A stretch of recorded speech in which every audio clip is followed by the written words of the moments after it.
SUERF, the European Money and Finance Forum, bringing together policymakers, finance, and academia. Good evening, ladies and gentlemen.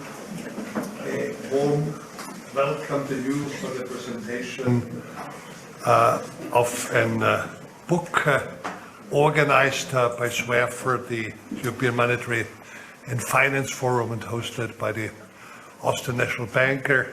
Besides those here in the room, I welcome also those who are on the screen. Thanks for joining us here.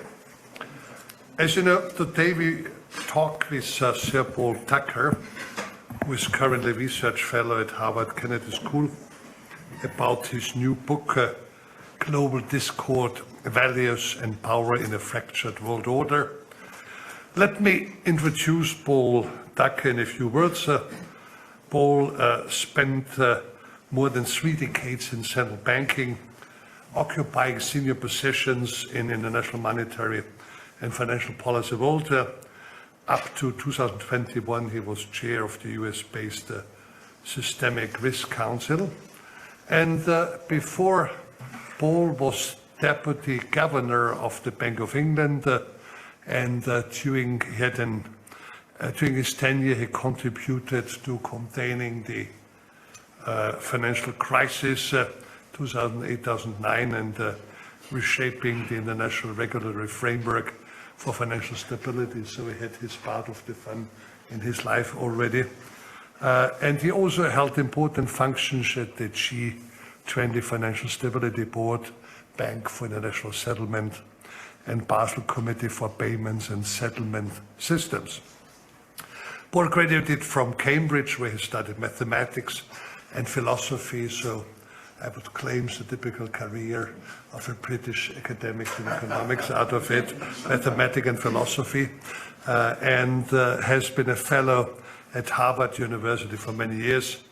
And I think that's the reason why we're all here. We admire him because an acknowledged master of interdisciplinary thinking with a profound understanding of economics, philosophy, history, and international relations. So these are all areas he touched on in this book, but also in his prior book that we all, like to read very much.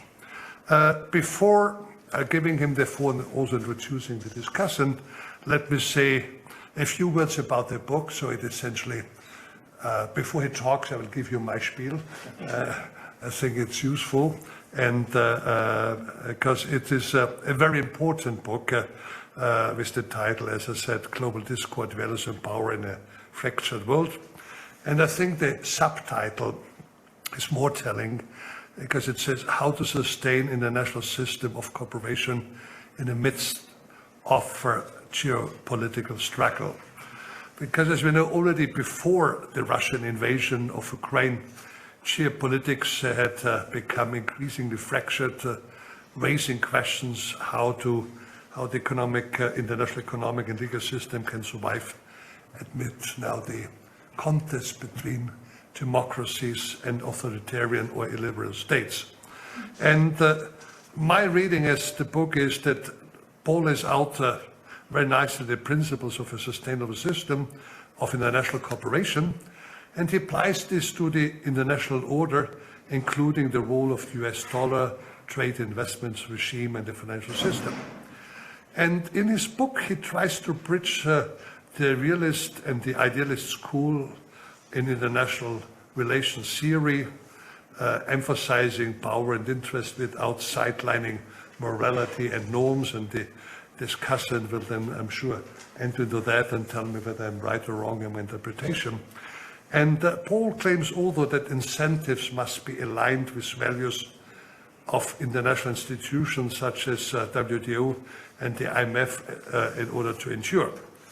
But on legitimacy, a system of international cooperation should consist of concentric circles and hence closer cooperation with like-minded countries in peaceful coexistence with others which are dissenting countries. So something which is not fully new, but still, how to say, in this application, I think quite an important positioning. And regarding the rivalry between China and the US, Paul doesn't draw a deterministic conclusion according to which a new court area would inevitably be the outcome. However, he wants to be prepared, that the West is prepared in case this is going to happen. I think generally my take is the book eschews wishful thinking. While precautions make sense on the one side, defensive strategy may be perceived as a threat of security interest by the other side. This, of course, raises the question of how can we avoid a dynamic security dilemma that might end in wars. And on this, Paul is cautiously optimistic about international geopolitical developments, and he gives several reasons for that. First, democratic systems remain attractive to their stability and flexibility via trial and error. I think this is one of the main things we claim in this area. Secondly, commercial-oriented societies tend to become democracies over time, albeit not automatically. This was the thought we had for some time, and we had found out it's not so mechanical. And third, despite differences between democratic and autocratic societies, we need to stand together to tackle challenges to existential global public goods. So, and particularly the climate change is one application to this consideration. And this is the part which, of course, is closer home for me. Paul's deliberations on the national organizations and the specific role and shortfalls. He mentions there that is the question whether the legitimacy of the mandate of the IMF is still conserved. And here, Paul does something which is a blessing to my heart, is that, how to say, that he calls the IMF for self-restraint in order to pursue this global stability there and to focus on its key task. And I fully agree on this one, that the IMF should refocus on the key task and have a policy paper under development, which I will soon, how to say, float around, because I think that's an important part where otherwise I'm afraid, how to say, the IMF will lose out. So after this little, how to say, interpretation on my side, I only need to introduce now the other two renowned scholars which have agreed to present their views in this 10 or 15 minutes. On my right, your left, we have Professor Karolina Milewicz, a chair of global political economy at the University of Bayreuth. So we hear no Wagner today, we hear international economic relations. And before coming to Bayreuth last spring, she was professor of international relations at the University of Oxford. And her theoretical and empirical research focuses on the role of international institutions, law in promoting international cooperation. And she's particularly interested in issues related to multilateralism, treaty making, and preferential trade, if this is a fair characterization of your work. And to my left and your right, we have Professor Michael Waibel, a professor of international law at the University of Vienna.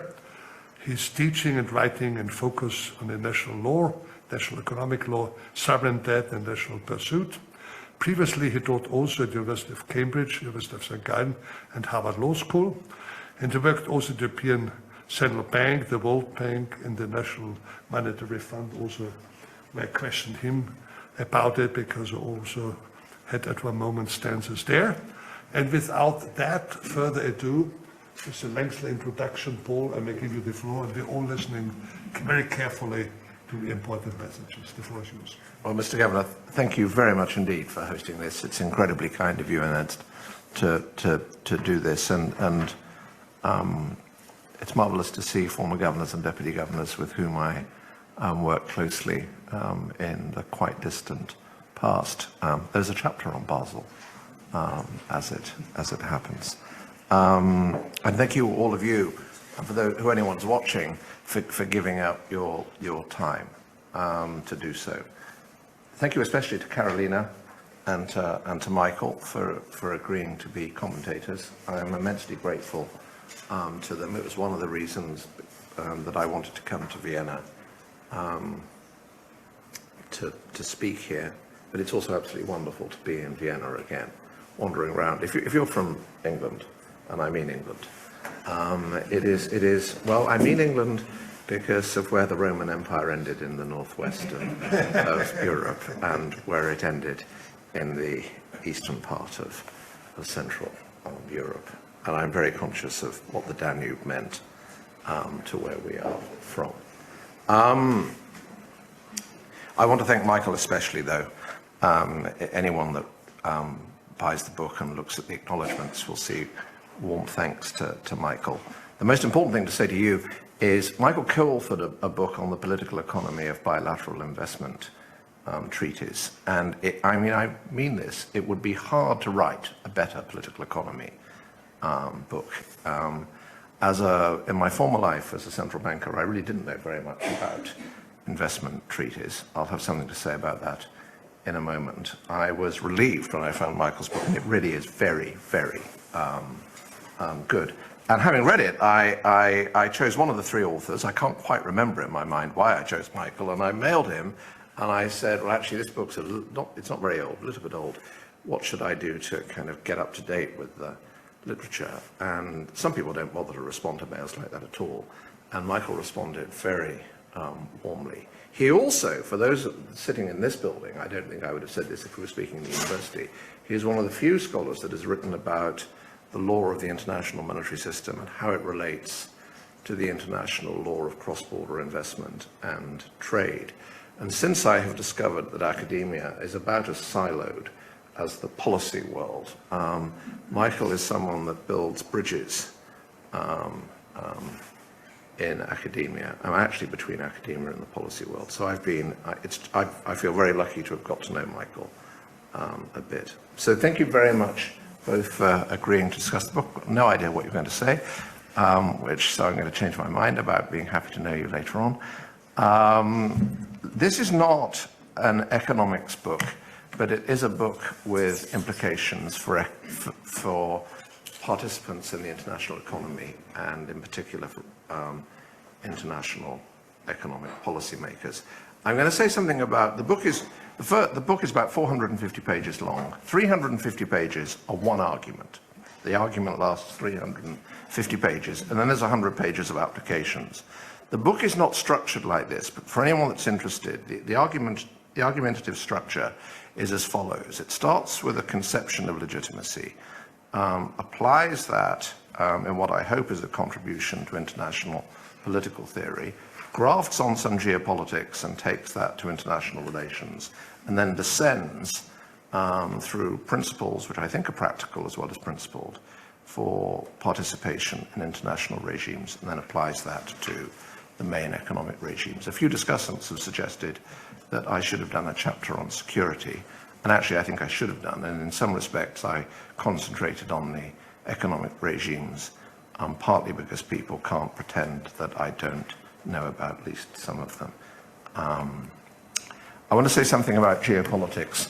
I think that we are in a phase of the world that will last for over a century. I think the contest between the People's Republic and what I'm going to call the West, but actually I mean any constitutional democracy, so most certainly including Japan and Korea, is going to go on for a very long time.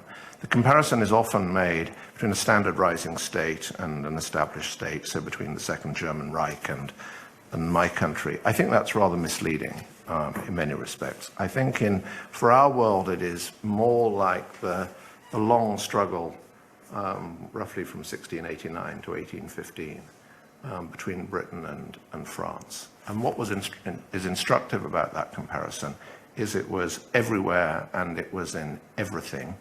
And there were phases when Paris and London kind of tried to reach an accommodation. There was an 18th century trade treaty, which everyone had great hope for, and then actually it subsided into war again. that moment wasn't recaptured until the 1860s. There are many people who are economic commentators who think that vulnerabilities in the Chinese economy will cause it to stall in some way over the next 5 years, decade or so. I think that's quite plausible. I don't have a strong view on it. What I do have a strong view on is if and when it occurs, I think many of those people will say, well, that's it, back to normal, US hegemony, the West has prevailed. I think that's nonsense. Even though I don't expect many people to listen if and when China does stumble. China has critical mass. It can afford to build up a massive military without depleting too much the improvement in the living standards of its people. If it stumbles, it will recover. I think part of the contest will play out via international regimes and international organizations, which I'll say more about. But I think it's important to emphasize here, this is a world we're entering where policy silos are going to be a bad thing, which isn't to say that they won't persist.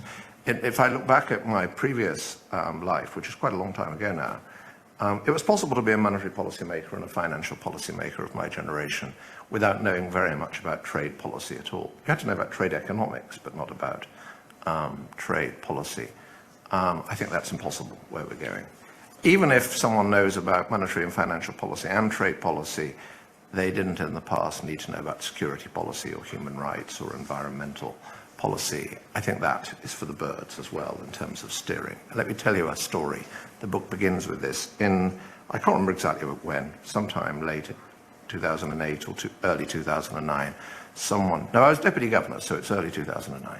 Somebody walks into my room and says, the Federal Reserve have refused India a swap line. Doesn't matter what a swap line is, it's a line of credit.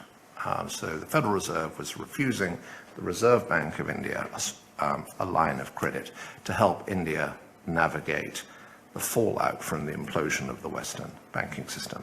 And my response was, it's too late to do anything about it, but my response was, don't they realize India is going to be a power?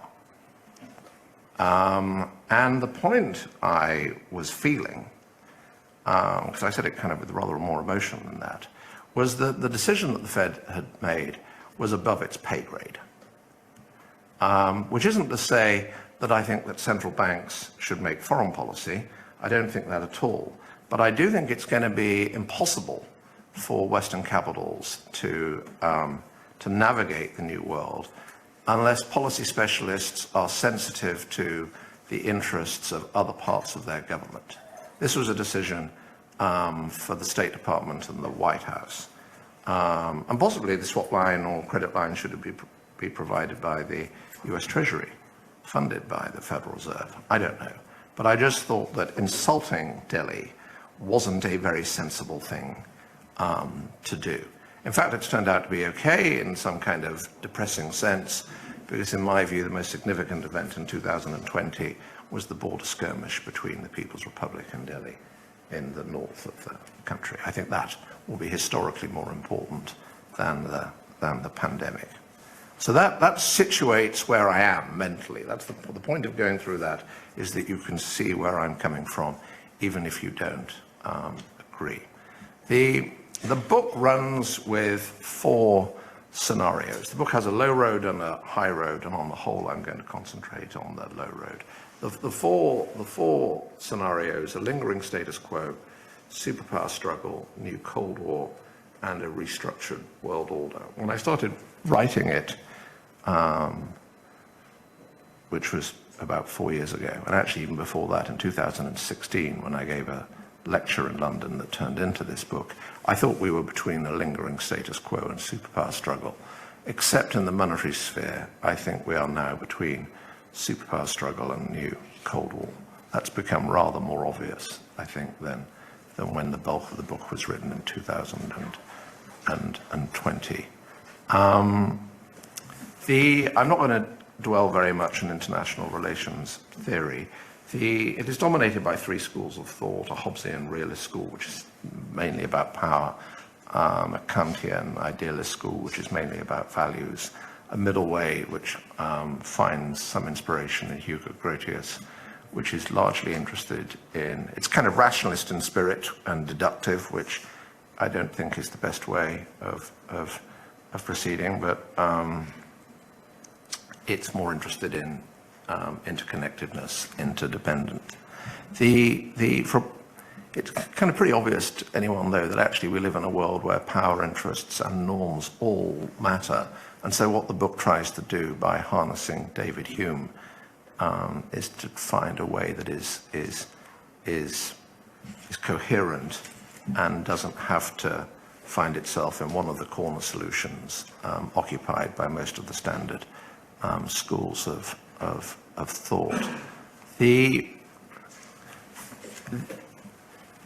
The other important thing to say about the book is that the high road is that legitimacy is the cornerstone of the argument. I'm not going to spend too much time on that, other than to recall something between British history and Holy Roman Empire theory in the beginning of the 19th century. There is a tug of war between the legitimation norms that managed to hold a balance of power together, as in the concert of Europe, and the legitimation norms that each state has at home. Metternich, as you all know better than I do, wanted to use the concert of Europe to not only hold together the concert, but also to underpin monarchical absolutism. And Castlereagh in London was having none of that. He thought we could have the horizontal legitimation that maintained the balance of power without having to sign up to a creed about how we should each govern ourselves. And Paris took the side of London in this, but they were largely in no position to do anything else in the circumstances, whereas Moscow and Berlin were with Metternich. And the point here is not to criticize Metternich at all, actually. It's merely that this idea of a tug of war between the legitimation norms that hold powers together in some kind of peaceful coexistence and legitimation norms which hold a political society together vertically within a state can be in tension. And that's where we're going to be. And we're going to be there because the legitimation norms that any of us have are a product of our own history, and our history is very different from the history of China, where our is now truly us. Somebody that reads a summary of the book could be excused for thinking that it is an anti-Chinese book. It is not. I have deep reservations about the role of the party and the role of the party in international affairs, partly going back to when I lived in the Far East 30-odd years ago. It is incredibly important for me, and for those of you that go to international meetings these days, I think it is incredibly important that we're sitting around the table with Confucian heritage states that are constitutional democracies, and that South Korea and Japan and others have become constitutional democracies without losing their sense of who they are or where they come from or their traditions. And this kind of slightly trivial point is, I suspect, going to be one of the most important things in the 21st century. I want to remind you about the nature of the party. Remember that actually Davos has just happened. I was described in a UK newspaper the other day, being actually rather nice about the book, as a recovering Davos man. I never went to Davos when I was in office. Nobody from the Bank of England went to Davos when we were in office. They did start to do so later for reasons I don't completely understand. Leader Xi appeared at Davos a few years ago and got great applause. I doubt very much whether the people applauding knew about Document 9. So who knows, I ask this at every single event I speak at, who has heard of Document 9 or the 7 No's? Nor had I before I read the book. About it from you, Paul, Had either Karolina or Michael heard of Document 9? No, okay. So Document 9 was leaked from the Central Committee of the party in 2013, and it contained several notes, the 7 No's. And essentially the 7 No's are a kind of creed against everything that we stand for, of who we have managed to become, against constitutional democracy, universal values, civil society, complete marketization. I think we could agree with that, actually. Journalism via freedom of the press. It is an absolutely creedal statement of what the party is against, and it wasn't just issued as a kind of piece of fluff. It was sent to universities and schools and organizations as something that they should abide to thereafter. This is 1 year after Leader Xi's emergence as leader. As the governor mentioned, the central tenet of the book is that we can afford to cooperate more deeply with those we fear less and have most in common, but nevertheless we must find some way of existing peacefully with other great powers. It is realist in that it opposes wishful thinking. It is realist in that it espouses robust policy. For economists in the room, you'll be familiar with that. Minimax, minimize the costs of the worst plausible outcomes. Most international realists, including Professor Mearsheimer, are not realists in the sense of pursuing minimax. We could discuss that if you like. It means that systems and regimes need to be resilient and can bounce back under pressure. Legitimacy is a feature of resilience. This idea of resilience has tremendously important consequences for policy in the real world. I'm going to get to the practical applications in a moment. I want to pick out 3 of the principles for international cooperation I espouse. One of them is don't enter into any schemes which are likely to threaten local order and legitimacy back home. This, by the way, is tremendously important in that a kind of central thought of the book is that we must cooperate where we can internationally, but not if we lose order and legitimacy at home. So the book is not cosmopolitan in its, with a capital C. Nevertheless, I think liberal states should have a bias to universalism in international organizations so far as there is room for coalitions of the willing to go further. And finally, and this is the one I'll develop in a second, we should not let international judges and international organization bosses rule the roost over us. So, some practical applications. How long have I got left? I would say we have now a quarter of an hour. We're good. Okay, So that would be easy. Yeah, thank you very much. So let me rehearse to make the big point. The WTO chapter is chapter 17, and it has one big point, and it's a point that is best illustrated by a case that went to the appellate board of the WTO about state-owned enterprises in China subsidizes external trade. So the Chinese state was having state-owned enterprises do that, and Washington argued that these were legal subsidies under the WTO treaty, and that therefore they were entitled to apply countervailing measures. It's not very complicated than this. Subsidy pushes the price down. The countervailing measure the tariff would push the price back up, taking things back to where they were in the beginning. Beijing said no, the United States was not entitled under the treaty to apply those tariffs because actually its SOE subsidies were not illegal subsidies. It didn't deny that they were subsidies. This went through the normal panel process up to the appellate board. The appellate board agreed with China on the grounds that they were not illegal subsidies because state-owned enterprises were not, I think the term of art is policy bodies within the meaning of the treaty. So there are 2 things to be said about this, one small, one bigger. First is, of course, it's a very silly judgment. But it's partly a very silly judgment because the appellate board was out of its depth. And it was out of its depth for a deeper reason. So what you'd normally expect to happen in those circumstances, certainly in a parliamentary democracy of the kind that I come from, but actually in most democratic states, is that the judges would make a backward-looking decision, and everyone would respect that decision. But if you thought it was crazy for policy going forward, where crazy is the two most powerful people in the world are disagreeing, and that disagreement isn't going to go away, you would expect there to be, in a domestic system, some change in the forward-looking law.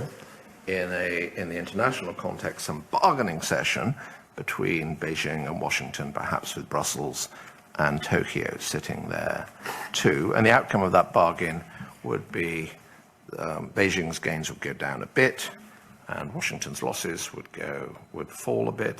They'd improve their position as well, and perhaps similarly for the other great trading powers that I've mentioned. And that would be a new equilibrium, and there would be a new norm that was somehow codified into the acquis of the regime, and we would move forward to the next move in the game. That can't happen, and it can't happen because everybody around the WTO has a veto. So, well, that's actually slightly unfortunate, because the WTO people thought that it would have the spirit of the liberal economy, and so maybe we should change the rule. Well, everyone has a veto over changing the rules, so that's not going to happen. So there are two conceits in this. The first conceit is that the people that wrote the WTO treaty thought they were writing the final word. So I'm looking at people that I knew when I was a policymaker. This is very silly. This is very silly indeed. And actually suggests that they hadn't thought deeply about their craft.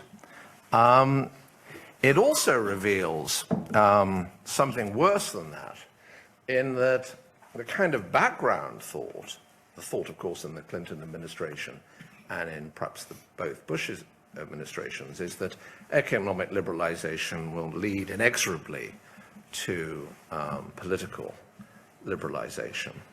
And if the spirit of the book is David Hume, in a sense, David Hume's Commercial Society has that kind of optimistic tone to it.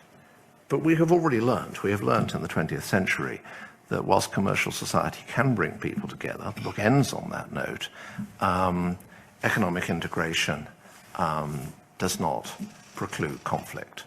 I mean, the extent of the economic and financial integration between the Second Reich and the City of London is hard to exaggerate.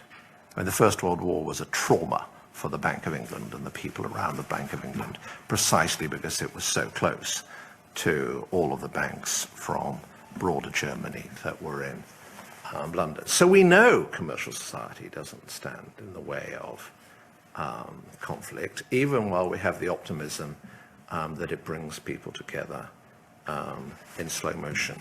I don't see any solution to this in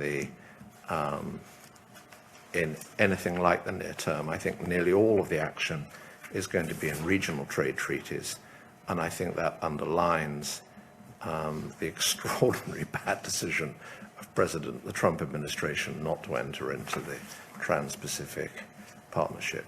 I've deliberately left lots of things hanging there. If I turn briefly to bilateral investment treaties, there are lots of frustrations with them. This is a completely different kind of regime to the trade regime. There is no multilateral treaty. There is no organization. There have been lots of attempts going back to the mid-1940s to establish an organization. They've always hit the buffers. And the disputes aren't state to state, but aggrieved companies to host state with arbitration. This is criticized for being opaque, for depending upon a shifting population of adjudicators, on adjudicators that have conflicts of interest. And some large states have more fundamental objections to firm host state adjudications and would like a different kind of system altogether. There is a review of all this going on in UNCITRAL. In fact, I think Michael was saying there's a meeting this week in Vienna as part of that exercise.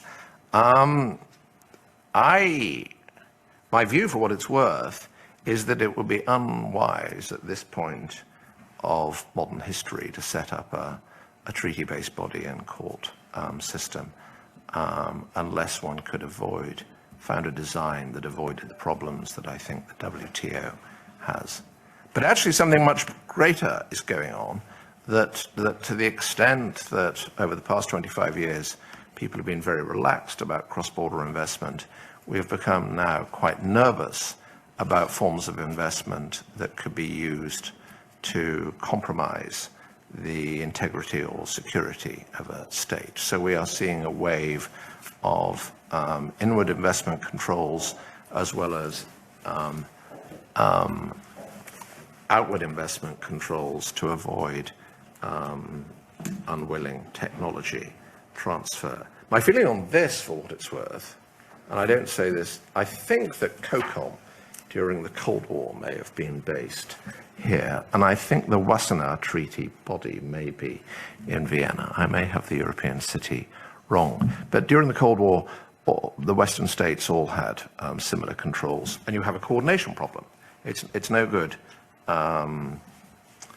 Berlin having one set of controls if Paris has got a different set of controls, because it's pretty easy to get around things then. So I think what will happen probably as years or decades pass is that there will be coordination of inward and outward investment control structures. Now onto the themes of this building, right? So, and there is a message for Europeans here, actually, which, why don't I kick off with this? Because it will give you something to bite on.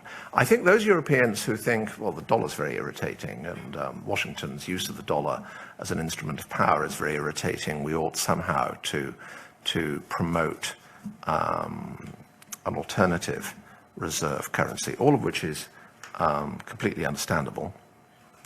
I think one should be careful what one wishes for. We live in a continent which has basically outsourced our security to Washington.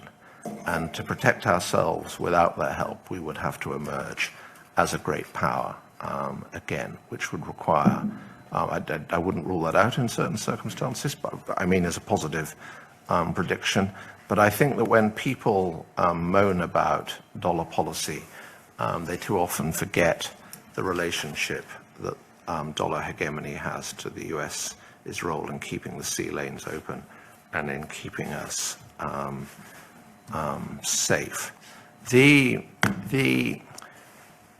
We should expect Beijing to want an international reserve currency because the attractions of being in a political bloc with the dominant reserve currency are enormous. And it's not just the seigniorage and the lower borrowing costs and the advantages that gives to the dominant currency issuers banks. It's something else.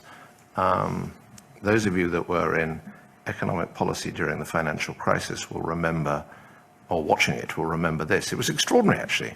So the United States, its banking system is built on sand and collapses, and that brings down the whole world. Same is true for parts of Western Europe as well. And for any other place in the world, what that would cause is they would cause its bond yields to rise. And instead, the opposite occurred. There was flows of money into short-term treasury bills and short-term treasury bonds, which made it cheaper for the United States to support recovery in the US economy and therefore economy in the world just in their hour of need.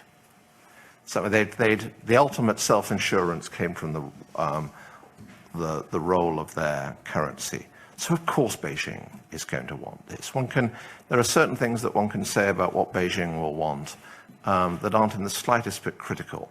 I mean, of course they will want that. It does mean, though, and I think this absolutely goes to policymaking in the international monetary and financial community, that there's nothing we can do about that. But it means that the kind of Western monetary and economic policymakers, you must be very careful not to make mistakes. That Austria hasn't been part of this problem. I'm not actually sure that Germany has been part of this problem. But many capitals, certainly in Washington, have been against doing anything against shadow banking. And that's the people that lobby against shadow banking do not see that this is actually a national security issue. The West cannot afford to be the epicenter of another financial crisis. More, in terms of more current affairs, there's right now, it's the middle of the day in Washington, and there will be some move in the game of the debt ceiling issue. They're talking about silly coins again this week. And this game is conducted as though it's entirely within the Beltway, as though it's part of the hard-nosed game of American politics between the Republican Party and wings of the Republican Party and the Democrat Party. No, it's not. It was, last time it happened, it is not anymore. That if they make a mistake and they hit the debt ceiling and there is a technical default, this is a gift to Beijing. I can almost read the presentations around the world as the PowerPoints go out and say, you should just reduce your holdings of dollars relative to other currencies. You don't have to come into ours, you go into the euro or something, we just reduce your holdings of dollars because we've seen that their system isn't working, etc. And I think this is a manifestation of the continuing siloization of policy, that people think the game of domestic politics isn't part of the much more serious business of preserving our way of life, which is what I think. We could talk about digital coins if you like. I'm going to skip over that. I want to say one thing about the IMF and then one thing about Basel. I normally don't get to Basel in these presentations, but I'm going to, because you may be able to do something about it. I do think the IMF should stick to its business. And when I was writing the book, I was concerned I was being unfair, because of course it's now over a decade, well over a decade, since the IMF decided to completely restructure Indonesia's way of life. And even then, given the element of corruption in the Indonesian administration at the time, there was a case for saying that the IMF's overreach in Southeast Asia wasn't quite as egregious as many of us thought that it was. But actually, I still think that the IMF hasn't learned. It's unfortunate the example comes from my country, but it does. So we had a kerfuffle, as we would say, in our system of government in the autumn, where we had a government for a couple of weeks that had a budget that caused all sorts of volatility in financial markets. And the IMF intervened and they made a statement and they said, we don't like this budget at all because it will exacerbate inequality and it will mean that monetary policy has to be tighter than otherwise. So the last thing didn't need saying because it was obvious, but harmless to that extent. The first thing's got absolutely nothing to do with them whatsoever. It's still a functioning democracy, and one could actually agree that it might exacerbate inequality, and it still has nothing to do with them. But something did have something to do with them, which is they didn't say the thing that they could and arguably should have said, which is we're somewhat worried that this budget you've published doesn't have any fiscal framework for the future, and therefore doesn't anchor things to the future. And we think you do need a fiscal framework, and we look forward to discussing that with you in the Article 4. So, and I hope that people in Washington are listening, and I'll get an opportunity to present it there. You said something that was irrelevant, you had said something that was none of your business, and you didn't say the thing that absolutely needed to be said and was your business. And so culturally they still haven't got it, I don't think. And that, I think, is quite surprising. It's unfortunate the example is my country, because I have no brief for anything any government has done in the UK. The Basel Tower, let me end here. The Basel is interesting. It has, because it's not treaty-based, and because it's soft law, and because it's variable geometry, it has degrees of freedom that may in some respects enable it to navigate the new world of geopolitics better than some other bodies. I think there are special conditions in which that can, preconditions for that to work, which we could discuss. But I want to say something else, which is the problem Basel has, and I think it had when I was there, and I don't think I did anything that made this worse, but I don't think I did anything that helped solve it, which I regret, is it manages at least to look too close to the banking system. It has meetings with the big banks and now with the big asset managers that are behind closed doors. Well, since the reason for having international accords is partly because the bankers don't have incentives to internalize the wider costs of their failure, it's at least bad optics to look too close to the banks. And I think the solutions are twofold. It could be a mix of these things. Either those meetings, many of which I attended, should be live streamed, or more weekly, a record of them should be published, or meetings with civil society should be held as well. And it's perhaps spending a little bit of time in the United States that sensitized me to just how much suspicion there is of central bankers and bank regulators getting together, because they must all be in the hands of the banks that they all go to work for later.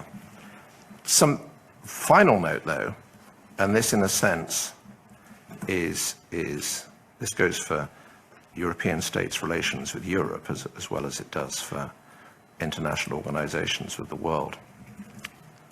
Another story is that during the post-crisis reforms that you mentioned, Mr. Governor,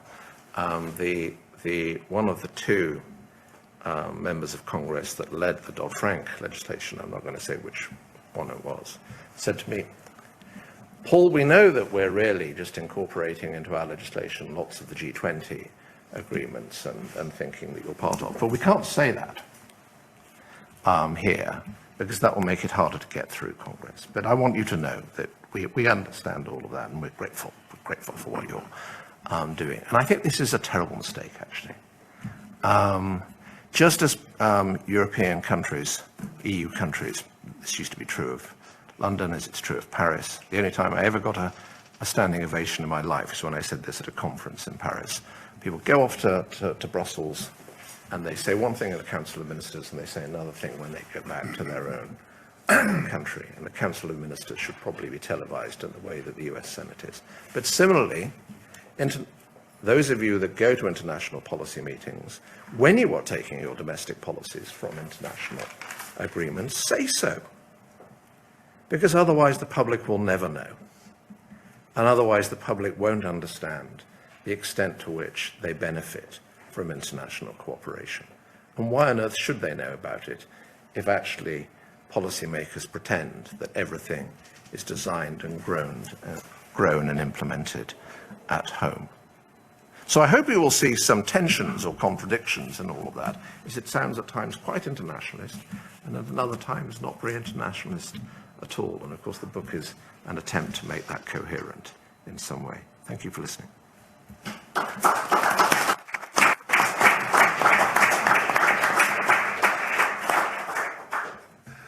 Thank you, Paul. Thank you much. I think in this slides you raised so many things we could stay here for the whole evening in order to discuss them, particularly your last part, and while you're looking for the presentation, the point I would like to make when you say more transparency, my experience is, and I'm waiting here, so that the call for transparency sounds always nice. And think about, I'm sure he has been involved, an Article 4 document before was not published. And so it was much more candid and relevant ever since it's published. Oh, no, I don't disagree with that. Exactly. I absolutely. Transparency is great, but it creates endogenous reactions, which are to say so. That's the reason why otherwise you do the talk along the couloirs and others so out of it. But it was just to hand over, and I give the floor now to you, Professor Milewicz. Thank you very much. I would like to begin by actually saying thank you to Paul for the opportunity to read such a rich book. a book that actually is not a given in our, at least not in my generation of scholars, because usually we stick very much to the narrow field we know very well, and we do not reach beyond our own discipline, right? And I think what you try to accomplish here is quite an ambitious project. You come with a depth of a practitioner and actually like with the spread of knowledge from very many disciplines, and I find it just very incredible to read such a book. So I guess it's our role as academics to praise before we get into the hard criticism. Yeah, so I'm not going to be like super critical. What I would like actually to do is to take advantage of that, what my expertise is. I'm a scholar of international relations and of political science, and I would like actually to mention four aspects that are very crucial in the book, and I think that are actually underlying the whole argument in the book. And they are related actually to the role of international institutions, the question about how can we make sure that institutions can endure in the long run. The second point, I think, is that you also mentioned is the aspect of incentives value compatibility. And that is, my translation of incentive values compatibility is actually the interplay of power and democracy or liberal values in international politics that underpins actually that kind of endurance of international institutions. So the question of how can we make sure that international institutions can be maintained and prevail in international politics, the key to that is actually in democratic states and in the domestic sphere. So those are very important two topics that I consider to be very central themes in IR scholarship.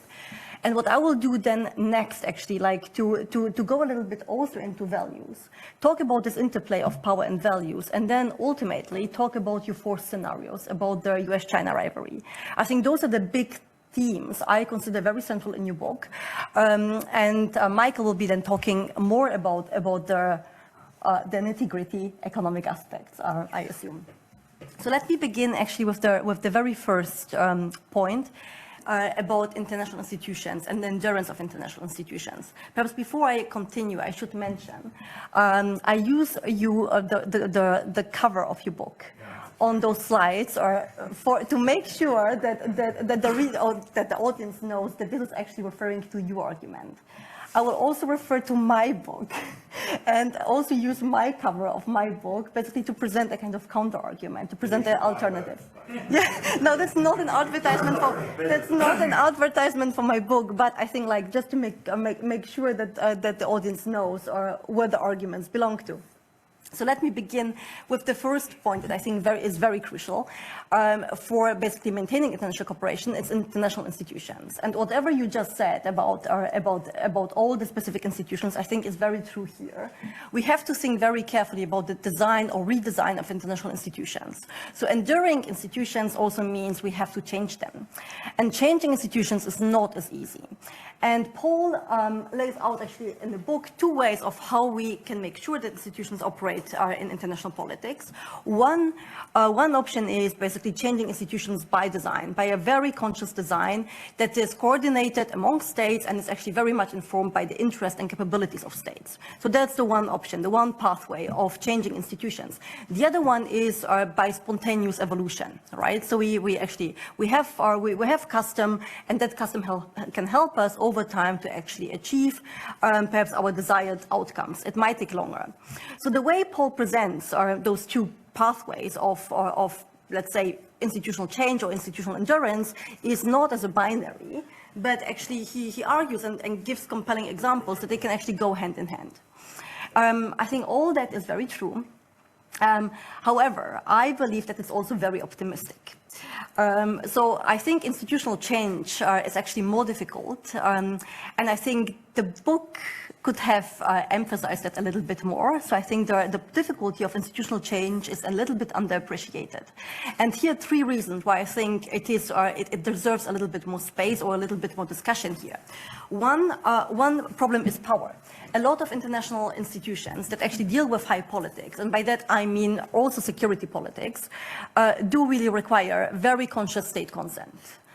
because without that, we actually can't arrive to an outcome. So power politics, on high politics, international institutions will actually be that will determine the outcome. Another aspect that I actually consider very key in this argument is the problem of past dependency. So the longer an institution is in place, the more sticky it becomes. And if institutions become sticky, they obviously constrain the actions of actors and policymakers. And that is something that we really have to take as a background condition, partly because the way the book is written is it almost feels that institutions operate in a vacuum, right? We think about an institution, we create this institution and we design it without regard to what we actually have. And what we have in international politics is not an anarchical environment, but we have an environment that is highly institutionalized. So whatever we change, we have to change against this institutionalized background. And I think that is something that is very important, and that actually informs very much what can be done and what can't be done. So the most carefully designed institution, and you mentioned that actually also with regard to the WTO appellate body, the most carefully designed institution might work in a particular context today, but might not work tomorrow in a very different context. And that's the problem. So we always are faced with the problem of incomplete contracts. That's a very economic, very clear statement, right? But we have to be aware of that. So an institution will be always incomplete in its design because it fulfills a particular purpose at a particular point in time. And the WTO, or the Split Settlement Body, is one example. Another one is the Security Council. There have been attempts to change the composition of the permanent members in the Security Council, and it's very hard to change, right? Because no one wants to give up power. And that's part of the problem. So I think power, past dependency, and the kind of time and contextual environment do play a role. And I think when we think about the endurance of international institutions, we also have to appreciate that change is just more difficult than it sometimes seems. And here I would like to reach out to what I actually did in that regard. Something that just goes beyond this kind of particular design of individual institutions, that basically takes a kind of more meta-level picture of international politics, and that I actually call constitutionalization. Institutions very often, I mean, policymakers do have in view what they want to achieve in the short term, right? With regard to a particular institution. For example, if they create a treaty, they are aware what the costs and benefits of the treaty are. The problem is, creating one treaty is fine, but over time we accumulate a number of treaties, and this accumulated number creates a kind of architectural environment that is hard to predict how that will interact and operate. And that actually can entrap state makers.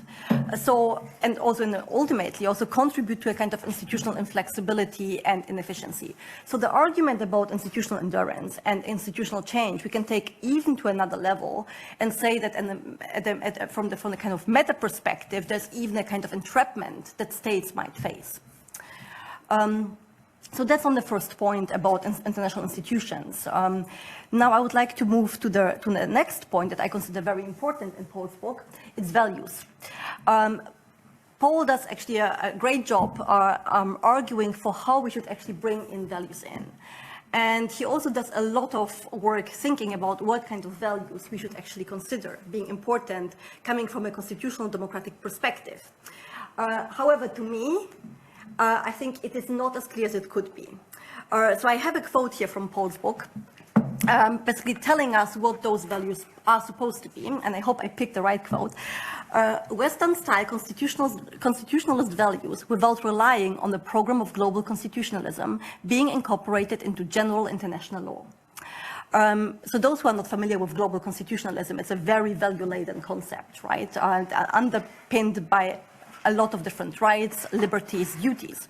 But the way that statement reads, I understand our values should be purely formal procedures, something like public justification, public debate, which I think is important. However, is it sufficient?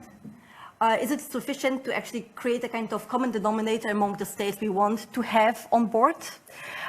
Because if it is just the formal procedures, any illiberal state can accept them. And is that not a problem? I'm not saying we should want to exclude them, but we want to make sure that there is something going beyond that. So the questions I want to raise here is like, what are the values that we are talking about, and how do they operate, and how do we actually like bring them from the national level, because those are the values we are used to have at home, to the international level. So those are the questions I have about values. I worked on values. I think it's very, especially on the values within democracies. And I'm not going to talk in detail about that, but I agree with Paul that the procedural rules are very important. The rule of law, or what we also know from Hart's work called secondary rules, are very important rules in order to create a kind of legal basis for an international community. But I think there is more to that, right? Especially individual basic rights in a domestic context, or individual self-determination, taking the form of elections and participation, political participation. They create a kind of compatibility between domestic rules and international rules, and enable states actually to aspire internationally to something that they know from home. Beyond that, the question is, how do we make sure that constitutional democracies or liberal democracies actually can cooperate over time and can maintain this international order and endure institutions? And there are mechanisms at play I lay out, and we can talk perhaps in a Q&A session about those, that are crucial, actually. And I think like democracy is not just self-enforcing, it's self-reinforcing, which is a very important mechanism that actually creates a growing network of like-minded states that happen to be liberal states. That would be my argument for why I think the democratic values we think about are very crucial in the context of the book. So there is a compatibility, almost like a duplex compatibility, working vertically and working also horizontally, that are very important. The third aspect, which is connected, is actually the interplay of value and power. I think it's very, I found it very intuitively very right and very correct to bring in values back into play, but also think about how do they interact actually with power. So the interplay of power and values is what Paul calls incentives values compatibility, which is a theme in the book that is almost it has a different layer in the book.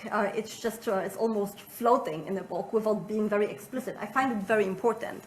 And what Paul is actually saying is almost a policy recommendation you are making by stating that for international system to be incentives values compatible, we need our leaders and officials to take our values with them to international tables.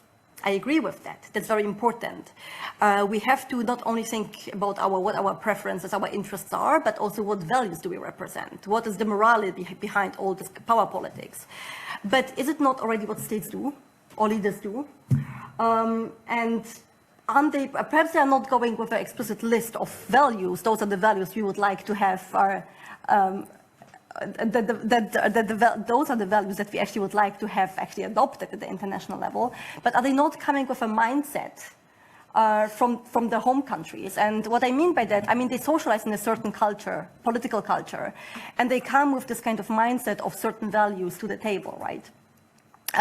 So what I would like to hear a little bit more is how does it actually play out in actual real politics? And you are the expert on that, right? Because I did some kind of academic work on that, thinking about what I call it actually the logic of democratic power. We could call it like the logic of incentive value compatibility, if you want. Thinking about like what are the states who are actually most likely to push for cooperative outcomes internationally. And the way I actually see it is, so I come up with 4 categories of states, and my expectation is that the highest likelihood for cooperation is among states that actually come with those kind of, they have the capability to change something internationally, but they also come with this willingness, with the right set of values behind it, and I call them democratic powers. And that would be a country like US, it could be a country like Canada. And they are faced with an opposition, and I call it autocratic opposition. They have different values. That might be Russia, that might be China. But yeah, I think like I would like to hear a little bit more how you think from the very practical perspective what this interplay looks like. I turn now to my final point, the US-China rivalry and the scenarios. I like actually the scenarios. I think that's something that academics are not very good at, trying to basically like being a little bit more forward-looking. We are always very, at least when you use empirical work, when you do empirical work, you are very backward-looking. And I think that's something that Paul does very well. He's very forward-looking in his book. And, but I think I do not view the scenarios the way Paul presented them as 4 alternatives. I actually think that scenarios 1 to 3 are actually stages of escalation of the rivalry. And scenario 4 for me is the true alternative. Because it's the alternative that actually claims that we might come up with something that is a different order, a different governance structure, that rising powers will have perhaps a voice at the table, that IOs will be reformed. So that's a different set of scenario than the other 3. Lingering status quo, superpower struggle, new Cold War are stages towards a new Cold War, right? So I wonder, how should we think about those scenarios? And here are, what I would like to offer here is a kind of different reading of those scenarios. And it might sound very gloomy, I hope not too gloomy, but I think like taking that what we know from international relations theory, I think we could think about it perhaps in a different light. So regarding scenarios 1 to 3, I think we should take into account the power transition theory. The power transition theory is a theory which actually is concerned with the situation where we have a hegemon or a major dominant power in politics, but this power is actually challenged by a new rising power. So that would describe actually very well the situation that we have now between US and China. China is on the rise, US is the dominant power. And once the rising power reaches power parity, with the established power, and it's actually dissatisfied with the status quo, we might expect that there will be an escalation of the conflict. And I think this theory actually describes very well what we observe with regard to the US-China rivalry. And to make it even worse, when we actually take this kind of compatibility of power and values from a kind of scientific perspective, and really look at that picture through this kind of power and values perspective, the question is, what are the values that they share? And there's not much ground, right? So what are the common values that US and China share beyond this kind of economic benefits that both are actually aspire to? And that might actually create even more dissatisfaction and actually accelerate the tensions between the two countries. I'm not saying that this is my view, but I think it's an alternative view, right? A kind of dramatic scenario for where those relations could go. And I think it's just like for the plenary to think about it, right? Where do we see that going? Regarding the final scenario, I would like to come back to this kind of institutional stickiness. I think it's really key here. As I mentioned before, reforming the Security Council is very difficult, and no one wants to give up power. So if we think about a reformed set of international organizations and rising powers at the international table, where do we see them? How do we see them? Don't we need another crisis, another major world war in order to make this change happen? Because this is very often the trigger for a change to happen in international politics.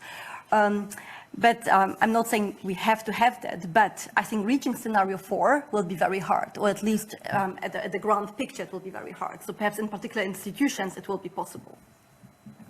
So I would like to conclude. I'm actually not sure how I do on time.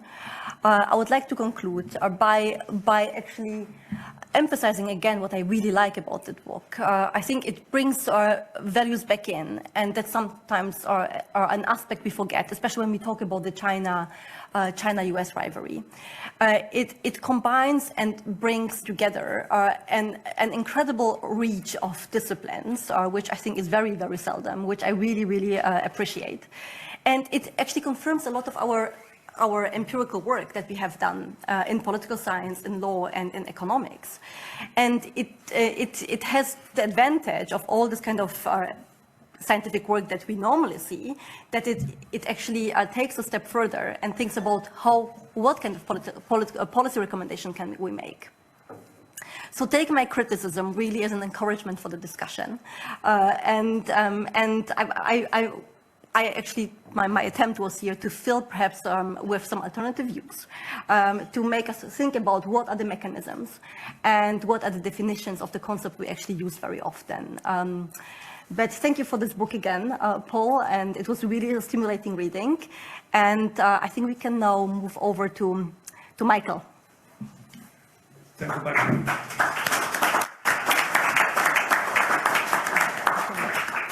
I think there's a lot on Thank you very much, Governor Holzmann, and thank you to Karolina and Paul. It's a great pleasure to engage with your book. Global discord, in my view, is refreshingly big picture on economics, politics, international relations, history, as well as international law, my own field. In my view, no academic could have written this wide-ranging and stimulating book, and I cannot do justice to it in the time available. Leading international lawyers feature in the book, including Hans Kelsen, the father of the Austrian Constitution, his student Hirsch Lauterpacht in Vienna, and the Australian jurist James Crawford, both of whom rose to fame as Whewell professors at the University of Cambridge. International tribunals, the International Court of Justice in The Hague, the appellate body of the WTO, and investment tribunals feature in the book too. And so does the Vienna Convention on the Law of Treaties, concluded in this city. It is part of the plumbing of the international legal order, similar to the plumbing of the international financial system. The book's starting point is that geopolitics is back, or perhaps more precisely, that it never went away. And a first important implication of that is that economic and security policymaking, as Paul has mentioned, need to be more joined up than they have been in the past several decades. A good example of geoeconomics is the question of the world's reserve currency. And here, Paul predicts that the US dollar's incumbency is deeply entrenched, that bearing big mistakes by US policymakers, this will be the status quo for some time. That said, there will be challenges, initiatives to bypass sanctions, and efforts to internationalize a digital renminbi. Paul calls for what he calls jurisdictional modesty in respect of US dollar-based transactions, and this raises several questions. Is the use of the US dollar in international transactions itself a sufficient link with the United States? And where does extraterritorial jurisdiction begin, and when is it problematic from a legal point of view?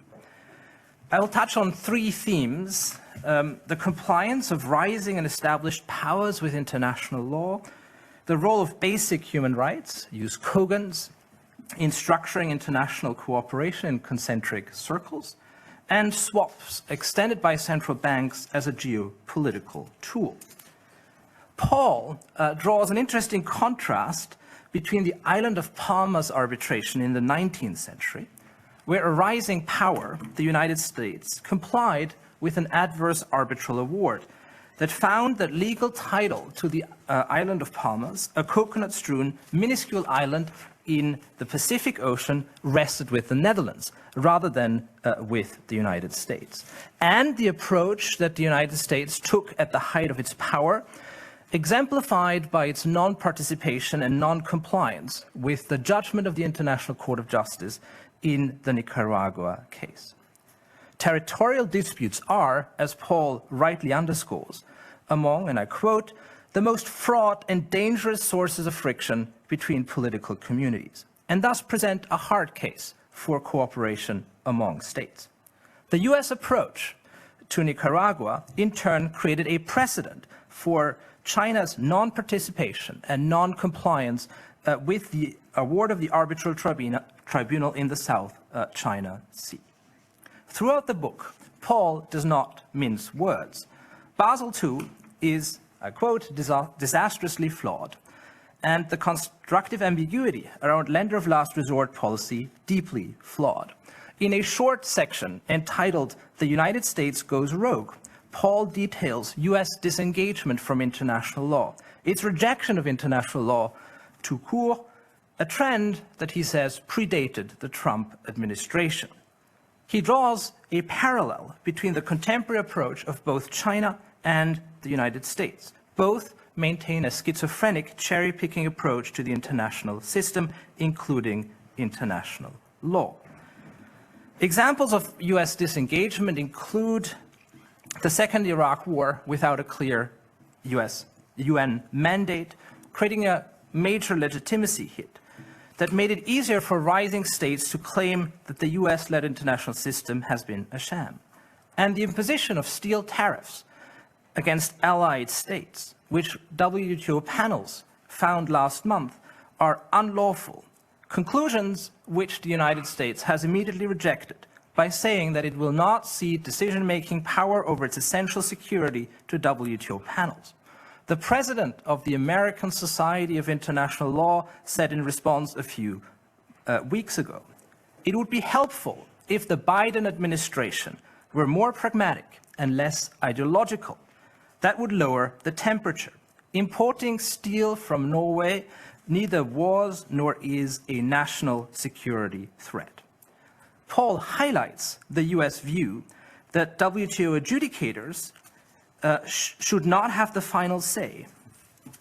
And it's this concern that has led the United States to become increasingly disaffected from the WTO. It shows the limits of judicialization and of what Rand Herschel calls the dangers of juristocracy, the rule of judges.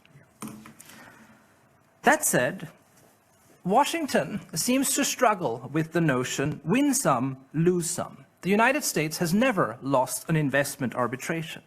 And with its economic and political capabilities, the United States is undoubtedly better placed than most states, such as Sri Lanka, Peru, or Ghana, to comply with international awards. Turning to my second theme, the role of basic human rights, jus cogens.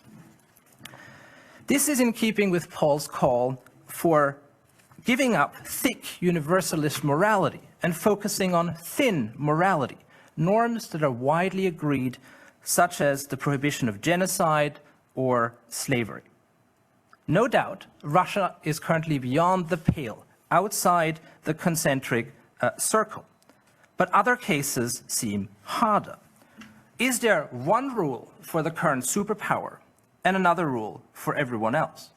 Do constitutional democracies enjoy a privileged position? What happens if a constitutional democracy, or several, breach jus cogens, such as the prohibition to use military force, which is a jus cogens norm? Think of the Second Iraq War.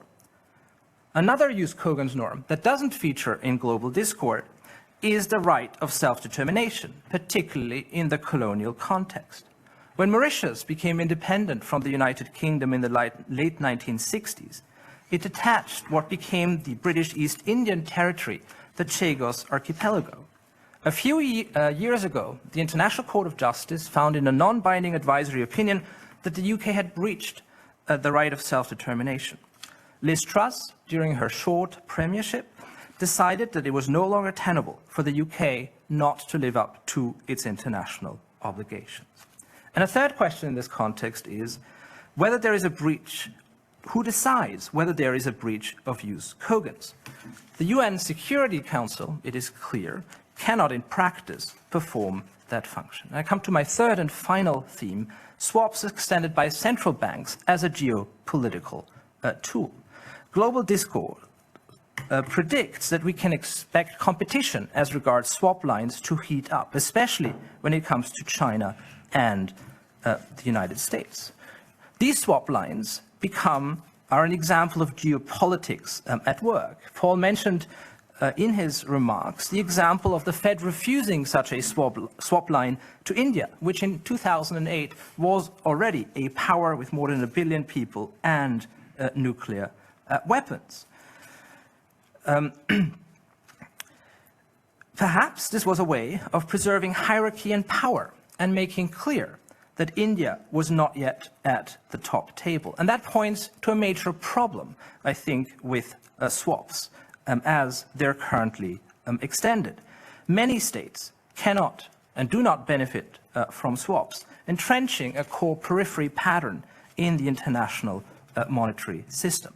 How does that fit with Paul's call to constrain regime-specific and system-wide hierarchies for the benefit of weaker states? Some states have now standing swap lines, whereas many others, such as Turkey and Argentina, have to turn to other sources of hard currency.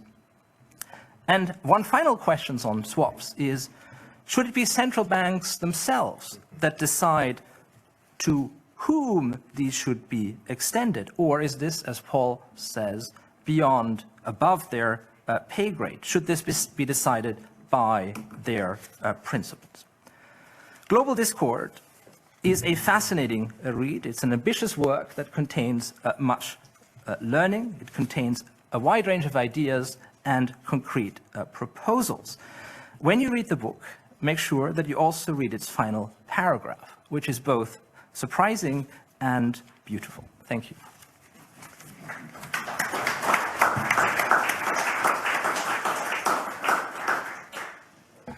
Thank you very much. I think we had a level of discussion which, at least in my cases, exceeded my understanding, some of it, in the sense of going back what kind of philosophy is behind.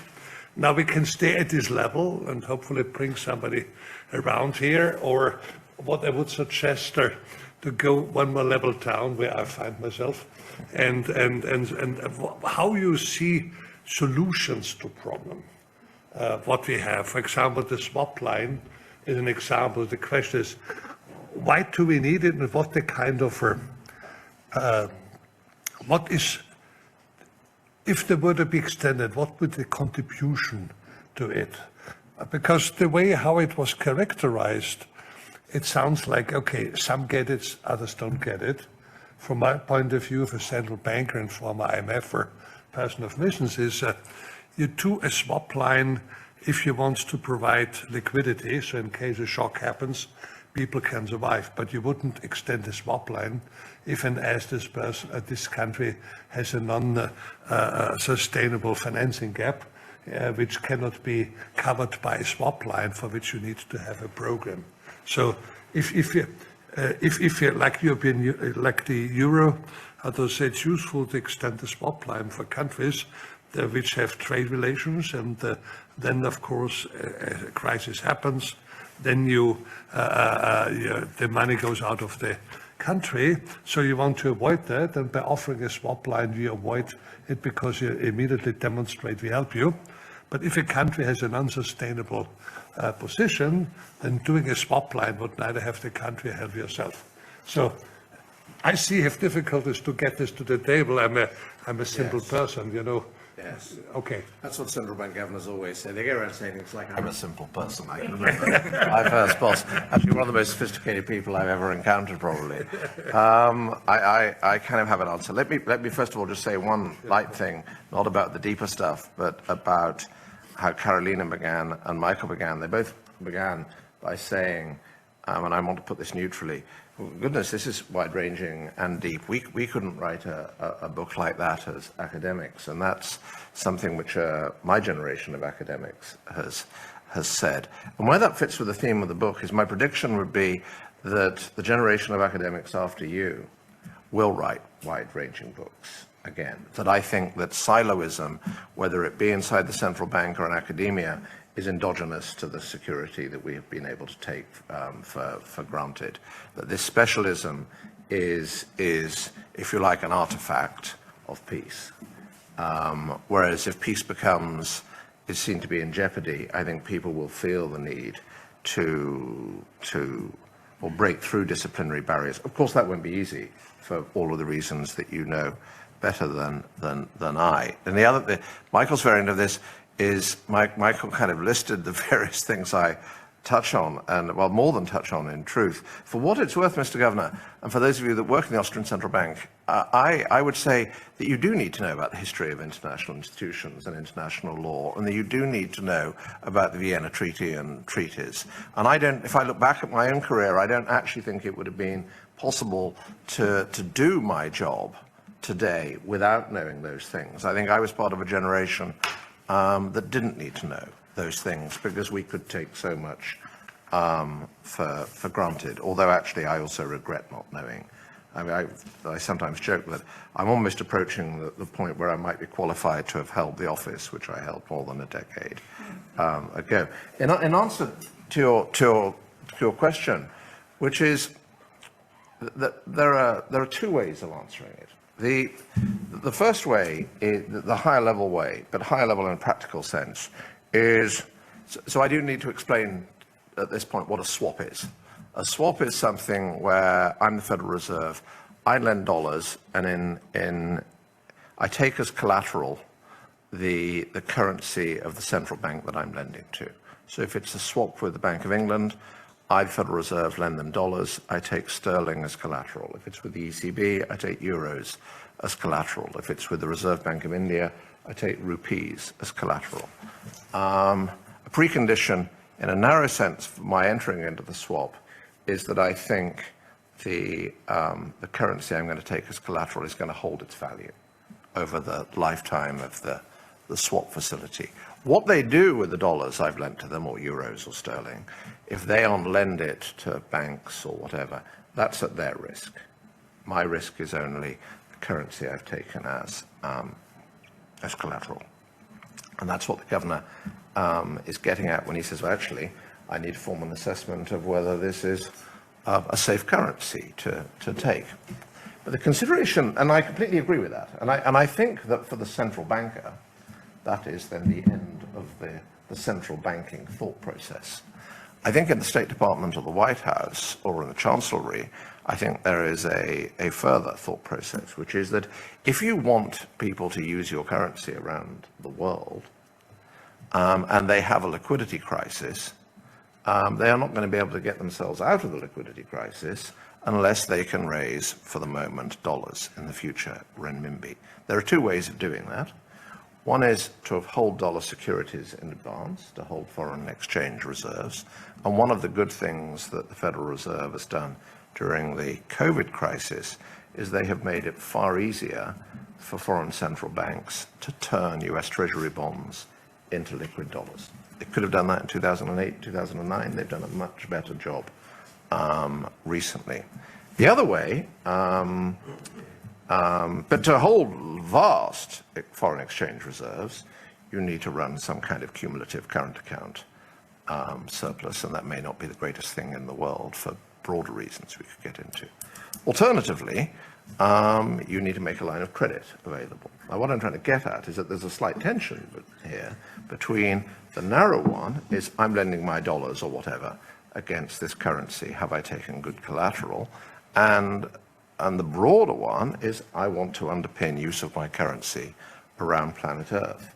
Well, why do I want to promote use of my currency, or why should we Europeans be content with the Americans to promote use of their currency? Well, because of the tie to their role in keeping the sea lanes open, that it actually underpins their security hegemony. And that just goes above their pay grade. And I think that Michael posed the question, so where does this leave the central bank? And in some respects, I think it means that the Treasury departments may need to enter into swap lines where they don't think the currency is safe collateral, but they decide to take the risk for geopolitical reasons. But I don't see why in those circumstances the central bank shouldn't fund their Treasury, offsetting the money creation in other parts of their operations. And there will be, I think the audience already, there'll be, my goodness, but this is monetary financing of the government, and kind of technically it is. And I think even some of our restrictions on that are an artifact of living in what seemed to be a safe world. But if Beijing makes a massive success of providing renminbi swap lines, I predict that the constraints that everyone wants on dollar and euro swap lines will become less constraining. But on this one, I fully agree with you, and I claim, how to say, over the recent years, I was very instrumental of extending swap line and swapers in Europe. And how to say, I did it with letter to the council, successful there. But the example you put there with China, there a swap line is not the question. They don't believe they cannot pay back. They have enough for how to say, for an exchange. I don't mean a swap line with China. I mean China providing. And now exactly yeah. What they have out there. It is always a question of, do you think this is a friendly country, a hostile country? Is it something where, say, they could be available to have the swap line from the point of view of consideration of security, but I don't want to do it because they don't fulfill a certain condition. I fully agree with you that we got to India, I would have given one. Yes. But in many cases you have a situation where you say, okay, I'm doubtful about the capacity, but I also I want to use this as an instrument. So using of swap line is something you want to use. If you don't use it, you make a wrong decision. But it's not only an economic one, the way it is, it's also something. Oh, yes. About Yes. So actually, this reminds me of a story about the 1970s. So Bretton Woods falls apart, and everything's going wrong in the United States, Watergate, Vietnam, everything else. But crucially, the dollar is no longer tied to gold, and the whole world is no longer tied to a commodity standard. That takes about 25 years to cure. But in the meantime, Washington is very bothered about the position of the dollar. And one of the most fascinating negotiations in modern times occurs. The expression modern times is hugely overused in the United States. I actually think this is worth it.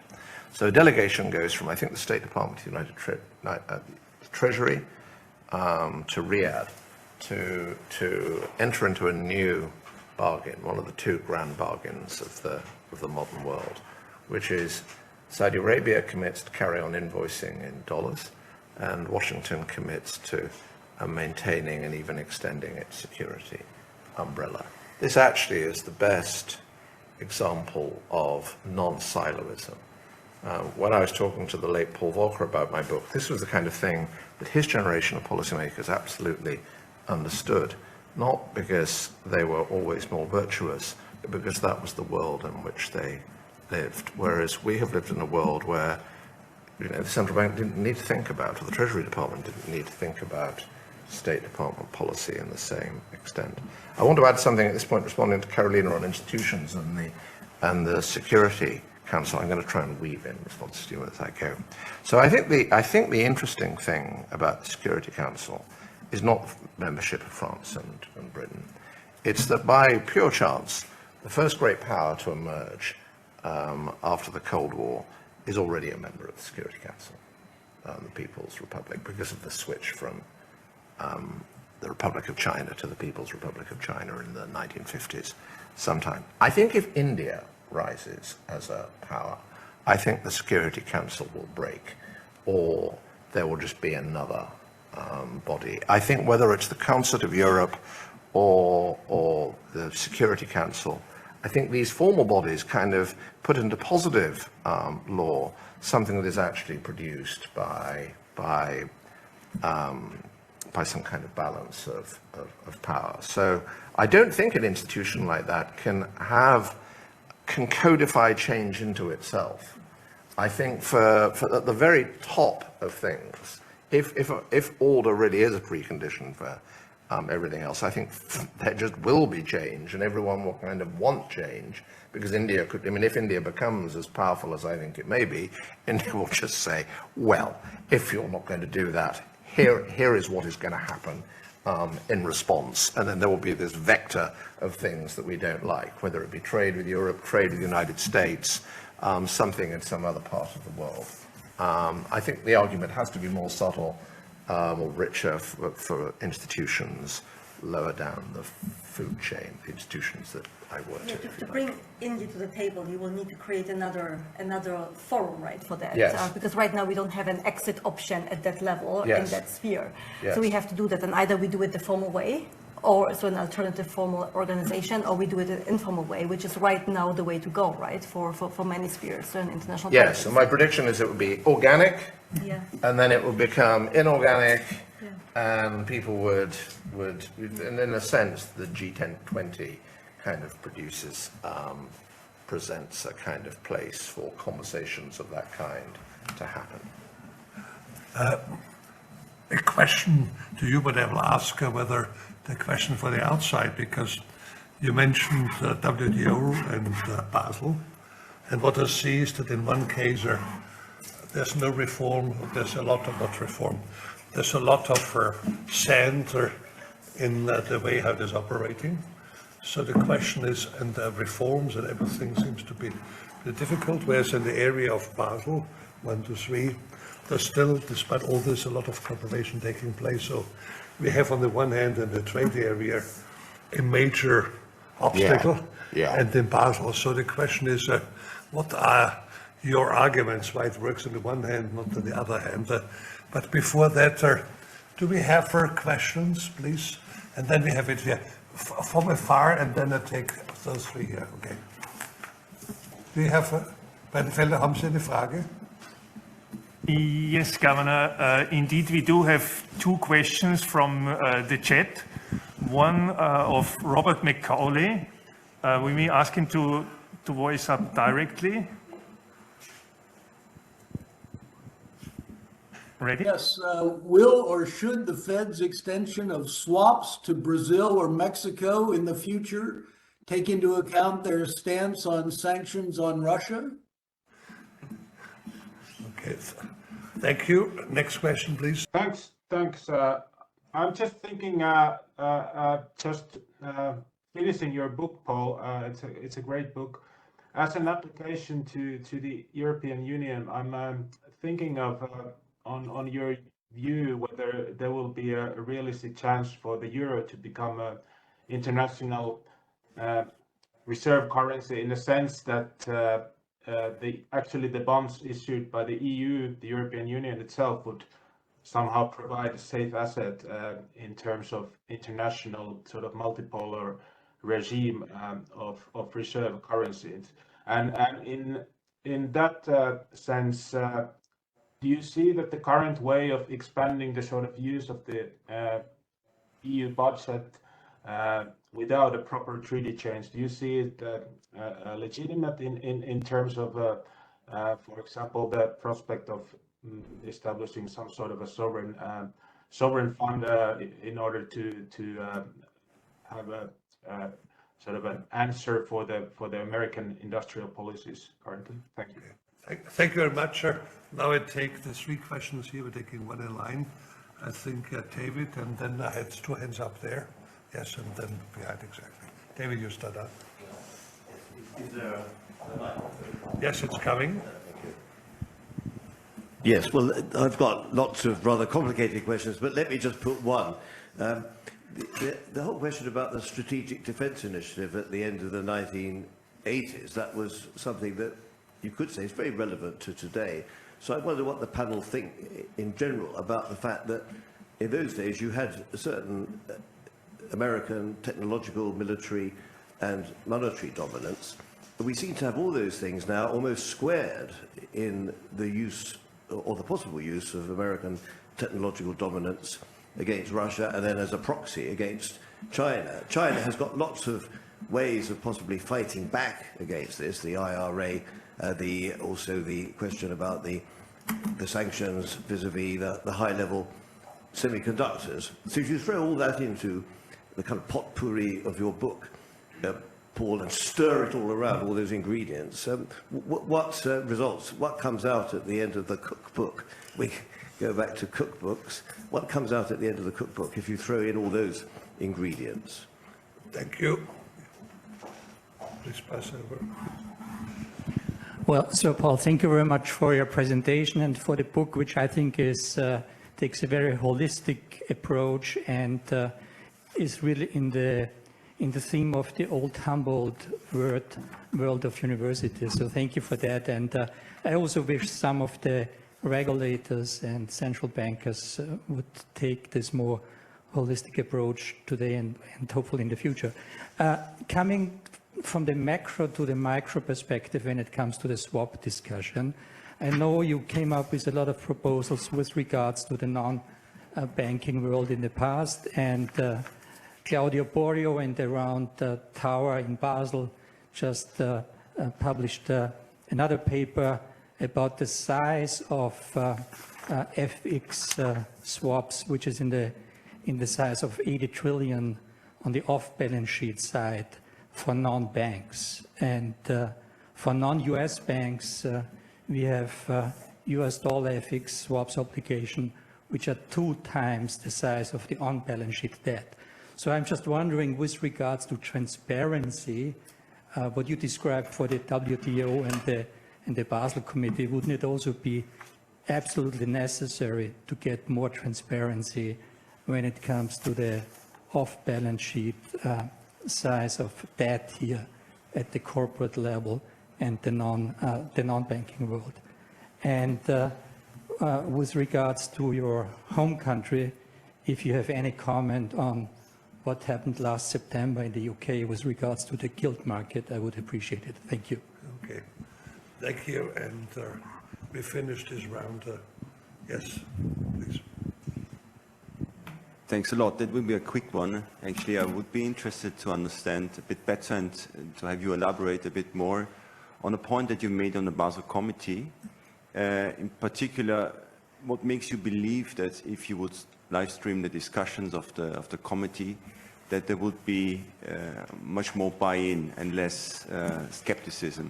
We've seen this also in the Council of the European Union, this behavior which is really repeatedly switched on and switched off, and it did not lead to much more belief or less skepticism. And just, better understand where you come from in order to make this a better situation overall. Thanks a lot. A lot of questions are to you. The question you have towards him, we can have over dinner, because this is the ones that will say the policymakers he would like to have answered. Paul. I'm going to go backwards through them. On the Basel Committee, the point about televising or live streaming wasn't about the meetings of the Basel Committee itself. It was about the meetings that top central bankers have with private bankers. So as a deputy governor or governor, there are meetings with the top bankers or the top asset managers. And I mean, and the bankers don't turn up unless they think they're getting something out of it. And I suppose the same could be said for the officials.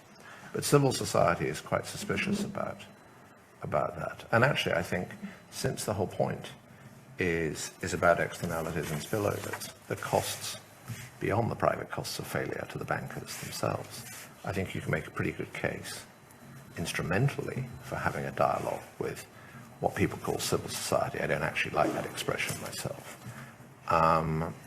And certainly in terms of kind of our values, our democratic values, participatory values, I think you could say, well, why are we just talking to one interest group? Why not to other interest groups? I think doing this isn't straightforward because lots of NGOs, if you like, are just as much stuck in Davos as the top bankers. I think getting to kind of real regular people, other than via politicians, elected politicians, isn't a straightforward thing to do. But nevertheless, I think something could be improved, even if it was just publishing transcripts or records of the meetings.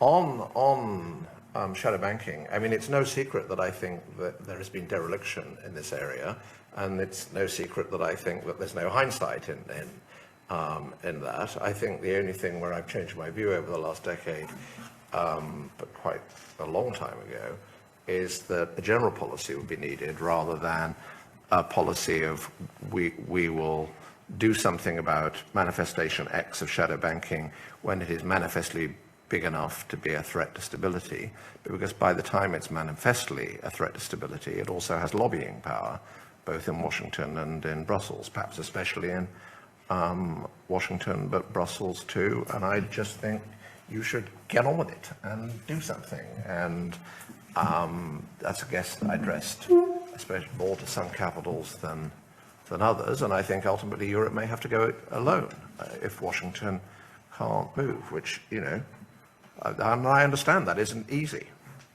But if you never do anything, and there is another crisis, that will be bad in terms of what you all do, but I'm saying it would be bad in terms of preserving our way of life, because that's a gift to Beijing. I don't think I have anything to say about the gilt market crisis other than that I don't think it bears very much on world affairs. And the parliamentary system worked quite well. It didn't go very well, and so that government fell. And our constitutional system worked. People around the world said their constitution isn't working very well. That's how our constitution works. Government doesn't do very well, gets sacked. It's set up that way. And this goes to our point about institutional change. There's nothing very brittle about the British Constitution. The British Constitution's got some problems, but it doesn't have brittleness subscribed into it. Whereas when we come to the WTO, I think the problem with the design of the WTO is that it was brittle. And it was brittle in one particular state of the world, which is the rise of a great power that is illiberal. I mean, why shouldn't there be a great power that is illiberal? I mean, you know, we may want it to be liberal, but designing institutions on the basis that couldn't happen, that was incompetent. And I think we're entitled to look back and say that was incompetent. To David's question, I think the one-line answer is avoid over-dependence. And where over-dependence could make you vulnerable. And I think that would be symmetric. And I think this goes to a point that Karolina raised, which is she presented, and I don't think this is unreasonable, presented my scenarios 1 to 3 as stages in a game. Where I think that's true is that they could all be equilibria in their own right, and they could all be long-lasting equilibria. Superpower struggle is probably an unstable equilibrium. Lingering status quo and new Cold War could be stable equilibria, subject to kind of massive exogenous shocks of some kind, which could be a technological change. The reason that bears on David's question is that to the extent that we live in a world between superpower struggle and new Cold War, it's how do you new Cold War, where it's kind of fully autarkic or semi-autarkic economic blocks with a little funnel through for, I don't know, energy or a currency or something, that is obviously depletes world wealth. It makes people less well off around the world. So you want to avoid getting there if you can, but you want to also avoid being in a superpower struggle because you want to avoid the costs of autarky, you've actually rendered yourself vulnerable. And I have no prescription, there is no prescription for this. If it means that we can't be siloed, it also means that the people that lead in Washington and Berlin, Paris, Brussels, to some extent London, Tokyo, I mean, my goodness, they're going to have to be big people again because of the gravity of the choices they have to make. Working backwards to the question, the technology is fantastic that we could hear Robert Macaulay's voice. I think the spirit of my answer is the same. I think my answer is maybe. That's a big decision for Washington to make. It's a trade-off between what are the short-term advantages and long-term advantages of being very tough on Brazil and other capitals, because they've got the answer wrong now. And whilst not driving them into the opposing camp. So I think Washington has handled Delhi pretty well over this period, and I think Delhi, given its own objectives, has handled itself pretty well against the backdrop though, of the border problems in 2020, which caused the revival of the Quad. And in some respects, the revival of the Pacific Quad, if you're sitting in Washington, may outweigh the aggravation of Delhi's ambiguous path towards Moscow over the recent months. We've got, a country that's been committed to being non-aligned since independence from my country's former empire is hardly going to then jump into different camps. So I don't have a clean answer, but in a sense, I would want that discussion to take place in Washington. I would want, if they are not disciplined for it, it's important that Washington policymakers know why and know how they're going to communicate that and what benefit they want to get from not punishing Brazil and others over the next 10 to 20 years. It's no good thinking about just the lifetime of a particular administration. I think I also know the second speaker, but I didn't hear the second speaker's voice, and I apologize, and hello. So I think it's tremendously important that we in this part of the world, whether it's the euro or sterling, don't think, well, actually, it's all very irritating, this dollar stuff, and we ought to boost the euro, because we get our security from them. And we need to probably spend more resources on our own defense, because they are very stretched everywhere on the planet, because that's what being the hegemon means. I think they've been slow to see that. I think my country's leaders in the 19th century were better at understanding that, which is quite an interesting thing. But I don't think we ought to think there's a free lunch where the euro, because it is the most stable currency in the world, until recently the best central bank in the world, can somehow, that there's a free lunch in terms of promoting the euro as international currency. There isn't.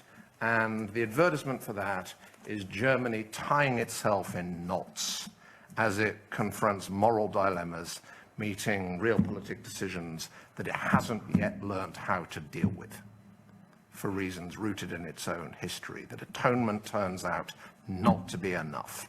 You have to have confidence in your moral judgments as well. And the truth is that it's easy feeling comfortable with your moral judgments if you were on the right side of the formal moral conflicts. So I don't at all think it's easy for Berlin, but it does show us why being casual about the euro, replacing the dollar, would be a mistake, because our continent is not ready to defend itself without their help, and that is a big thing. Okay, thank you very much.